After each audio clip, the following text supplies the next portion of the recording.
Hello, my friend. Welcome back to Project Unchained. Today, we're going to kick off a little bit of a series for you. I have a couple of different ideas that I want to take through an evolution. Today, we're going to talk about the nice guy. And I want to talk about the nice guy because, well, that was something that plagued me for a very long time. I spent the vast majority of my dating years in the friend zone. It was something I struggled with a lot. It plagued me around every corner. I was constantly in the friend zone. I was always the nice guy, and it sucked. And I didn't understand why. It took me a very long time to understand why that was happening, why I kept finding myself in that situation. And it's important for me, it's been important to reflect on that because I realize where I've denied responsibility in my life and what I can do differently to show up and create the experiences that I really want to create in life. I'm by no means a dating or relationship expert. This is literally just me pouring myself out to you and sharing my life experiences in hopes that it helps somebody out there, them hopefully sooner than what it took me to figure some of this stuff out.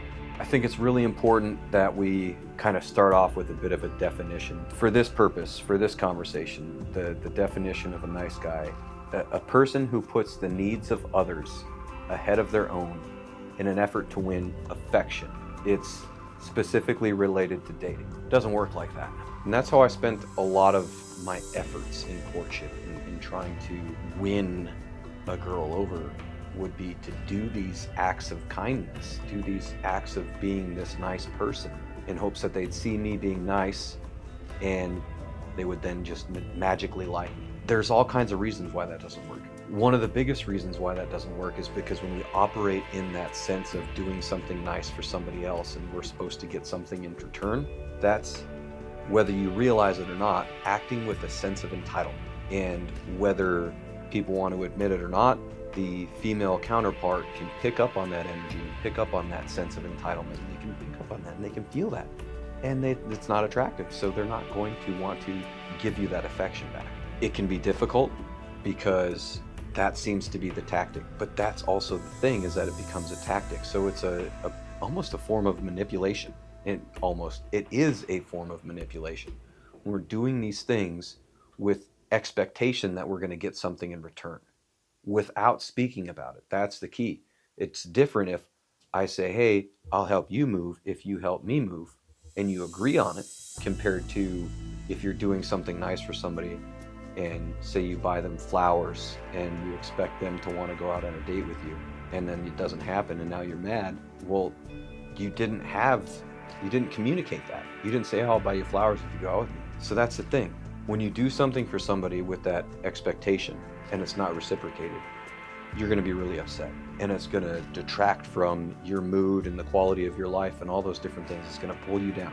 That sucks. So it's important that we do things without those expectations. A couple of other characteristics and modus of operandi for this nice guy too is, again, we have sense of entitlement from acting nice.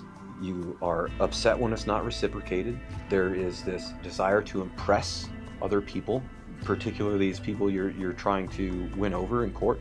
There is passive-aggressive communication. This saying things that have undertone without the meaning. You're not saying what you mean. Oh yeah, sure, I'll do that. But you don't really want to. You're not saying the thing that you mean. Nobody appreciates that. It's not fun if people are saying things but meaning something else. No, it's an awful way to communicate.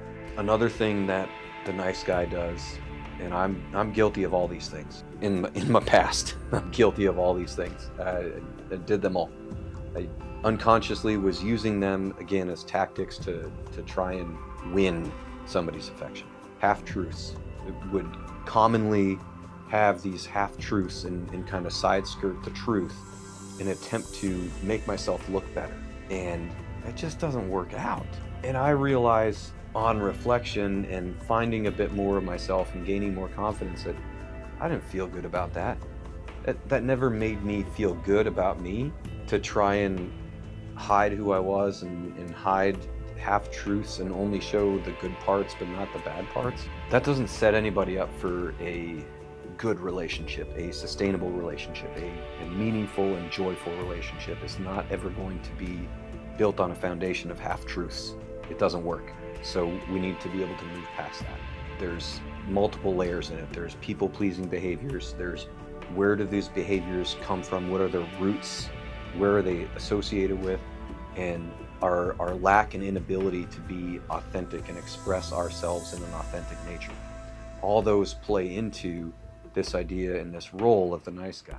But one of the things that I really wanted to get to and share about this is the hurdle that was before me that really helped move past this way of operating. I held a limited perspective and a limited belief that the opposite of being this nice guy was to be an asshole.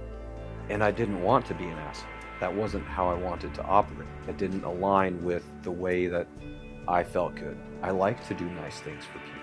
But the hurdle is how do I want to do these nice things for them? I need to want to do them just for the sake of doing them, not for the sake of getting something back from them in return. And just trust that by doing nice things and being nice things, that nice things will also come to me and people will also treat me nicely and treat me with respect. The nice guy and trying to use this niceness and these acts of nice behavior to manipulate people into liking you. What's manipulation? It's not authentic, and it's trying to cover up this inner hurt. It's almost like the same as being the asshole.